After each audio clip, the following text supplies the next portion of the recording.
Hurufnya coba tengok. Non, fa, shin. Ketika dihembuskan mengeluarkan angin. Apa maknanya? Ambil bulu kambing, letakkan ke tapak tangan. Kal'ihnil mau.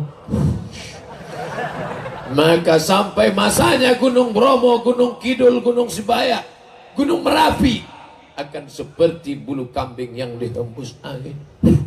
Kalau gunung yang besar itu seperti bulu kambing dihembus angin, lalu Abdul Somad ini seperti apa? Makanya kalau ada kawan tetangga angkuh sombong, ambil bulu kambing hembuskan ke mata dia. Kau tak ada apa-apanya bro, kau hanyalah bulu kambing yang dihembus angin. Apa yang kau sombongkan?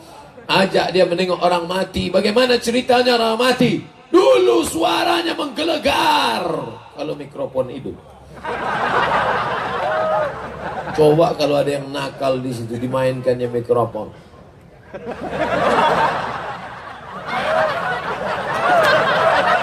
Betapa kita perlu orang lain. Betul. Aku sombong kalau bukan karena saya yang ceramah, kalau bukan karena saya yang datang tadi malam, kalau bukan karena saya. Pak, yang terlalu banyak sebut saya.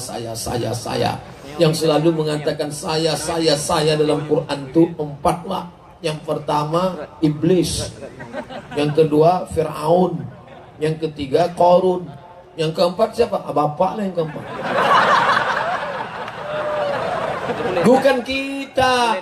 Makanya kita berkata la haula wala quwata illa billahil aliyyil azim. Masya Allah, ada foto saya rupanya. Baru nyebut saya, udah saya. Masya Allah, Bapak Ibu yang dimuliakan Allah Subhanahu wa taala. Guru kami Al-Mukarram. Al-Mukarram diambil dari 3 huruf. Karama, karim, mulia. Karamah, kemuliaan. Wali-wali Allah diberikan karamah. Al-Mukarram, orang yang dimuliakan. Kapan kau dimuliakan hai Abdul Somad? Ketika roh bersemayam dalam jasad, kau dimuliakan. Tapi sampai masanya roh itu dicabut dari badanmu, kau tak jadi Al-Mukarram, kau berubah menjadi Al-Marhum. Apa yang kau sombongkan? Hari ini kau tegak perkasa di depan orang banyak. Tak ada yang lebih tinggi daripada engkau. Di atas pentas engkau. Yang paling tinggi engkau. Kenapa kau paling tinggi? Yang lain duduk. Tapi sampai masanya kaulah yang paling rendah. Semuanya tegak. Dan saat itu kau berbaring di lantai. Dulu kau bicara orang takut. Dulu kau diam orang ngeri. Tapi sampai masanya, jangankan melangkahkan kaki, jangankan menghayunkan tangan, mengedipkan kelopak mata pun kau tak sanggup. Saat roh keluar dari mulut dan hidung berhembus keluar, saat itu matamu menengok roh keluar, biji matamu melotot menengok roh keluar.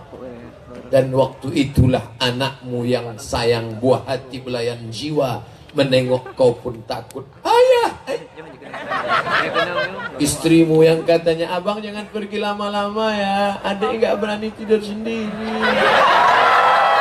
Begitu rohmu keluar, kau tinggal jasad, kau sejuk macam es batu. Ditengoknya, dia pun takut menengok hantu ini katanya.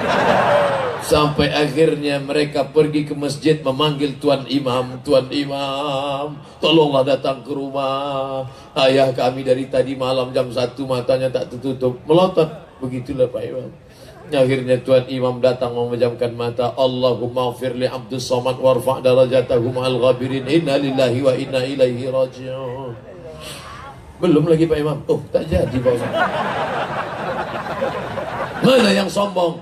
Selama ini sombong. Setiap kali Tuan Imam memanggil, hayya 'alas shalah,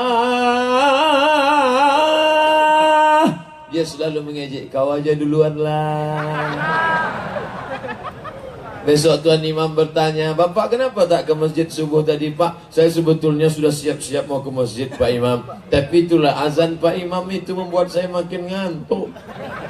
Memangnya salah saya apa? Kata Pak Imam. Tadi malam saya dengar, as-salatu khairum minan naum.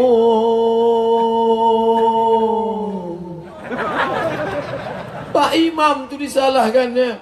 Pak Imam ini lurus-lurus saja. Yalah, kalau gitu besok ku robah lagunya, kata dia. As-salatu salatu khairum minan naum. Tetap juga tak datang. Rupanya dia hanya mengolok-olok, mengejek-ejek saja rupanya. Tapi sampai masanya, hai kau yang angkuh, hai kau yang sombong, dicabut Allah. Macam tebasan pedang di tempat yang sama beratus kali. Macam mata kail pancing ditarik dari kulit yang basah. Macam kambing dikuliti hidup-hidup. Sekarang kau yang sombong rasakanlah, ditarik. Ada yang mati dalam keadaan bibir mereng sebelah. Ada yang mati dalam keadaan, jangan dipotong. Makanya kalau ada jenazah mati, jangan foto jenazah. Ini fotonya, di fotonya jenazah emaknya, jenazah bapaknya, jenazah atuknya, jenazah neneknya, di fotonya, di-uploadnya ke FB. Belum tentu kalau dia hidup orangnya ridho foto dia dipajang. Seluruh Indonesia 5.000 friend mengambil foto itu. Mereka cetak, diletakkannya di dapur, ngusir tikus. Jangan, itu bukan konsumsi publik. Belum tentu kita bisa minta izin. Intinya saya ceritakan ini betapa kau tidak ada apa-apanya. Dulu kau punya kuasa, dulu kau bersuara lantang, dulu kau punya harta. Sampai masanya kau sama seperti keluar dari perut ibumu. Akhrajakum min butuni ummahatikum. Dia yang mengeluarkan engkau dari perut ibumu. La ta'lamuna syai'a. Kau tak tahu apa-apa. Ada orang keluar dari perut ibunya bawa mobil mewah. Ada orang keluar dari perut ibunya bawa cincin. Oh, cantik kan? Ini batu dari Biren nih. Sesuai pula baju hijau, batu pun hijau. Macam tahu aja. Tinggal semuanya. Baju yang cantik tinggal, batu cincin tinggal, peci tinggal. Datang dokter dari puskesmas merasa leher, merasakan detak nadi. Ada lagi kata dia. Hidung nafas. Tak ada. Jadi gimana dok? Bungkus. Mana kain sutra kebesaran yang dibeli 1 meter 5 juta? Mana cincin emas yang besar dipakai berlingkar-lingkar? Mana duit yang banyak? Tinggal yang kau bawa hanya kain kapan yang tak berjahit pinggir. Jangankan jahit tengah, jahit pinggir pun tidak. Disobek pakai gigi, krak. Akhirnya mereka susun. Sekaya-kaya orang pakai baju paling banyak 3 lapis. Lapisan pertama singlet, lapisan kedua baju, lapisan ketiga sorban. Lapisan keempat tak ada. Kalau sampai ada lapisan keempat, 4 lapis, 2 kemungkinan. Pertama kedinginan, kedua demam. Lalu yang kau bawa mati itu apa? Inilah yang kau bawa mati malam ini. Setiap langkah kaki yang datang dari rumah tadi akan bernilai ibadah di hadapan Allah. Mendengar salawat dari munsyid, suaranya nasyid, suaranya yang bergema, Masya Allah, solawatnya, Masya Allah, telingamu mendengar, itu yang akan menjadi amal soleh. Engkau duduk di majelis malam ini, perjuangan paling besar, sengaja pentas ini dibelah di tengah, laki-laki sebelah kiri, perempuan sebelah kanan. Kenapa susunannya begini? Karena ketika menghadap saya, laki-laki menghadap begini, dan perempuan ada di sebelah kiri, karena rusuknya sebelah kiri yang sudah hilang.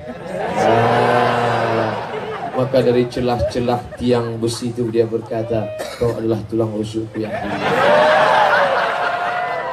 Masya Allah. Bapak Ibu yang dimuliakan Allah Subhanahu wa Ta'ala, sama jumlah laki-laki dan perempuan dipasang di tengah. Itulah kalau ada yang mengatakan perempuan lebih banyak daripada laki-laki, di Biren itu tak terjadi. Karena pembagiannya sama.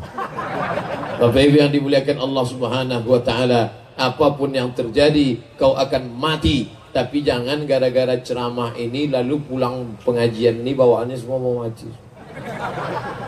Gimana kebun sawitnya jadi kita panen besok? Udah saya mau mati. Bawa sepeda motor tak lagi tengok lampu merah, lampu hijau.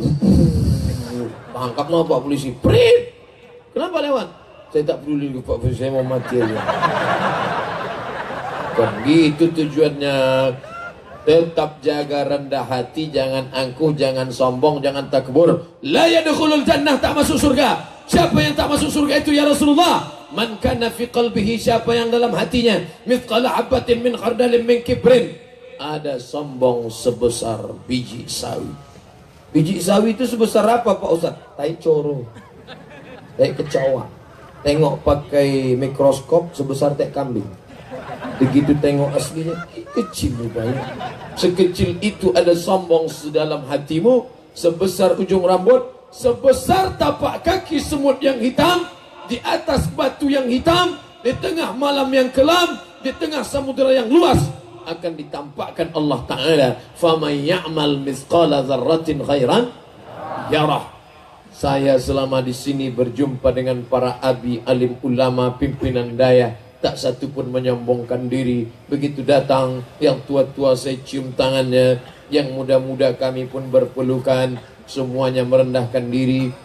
Abi, buya, tuan guru, alim ulama berbisik ke telinga saya, doakan saya anakku Ustadz Somad. Sayalah doakan tuan guru, doakan saya Abdul Somad yang fakir, yang hina ini. Satu saja doa.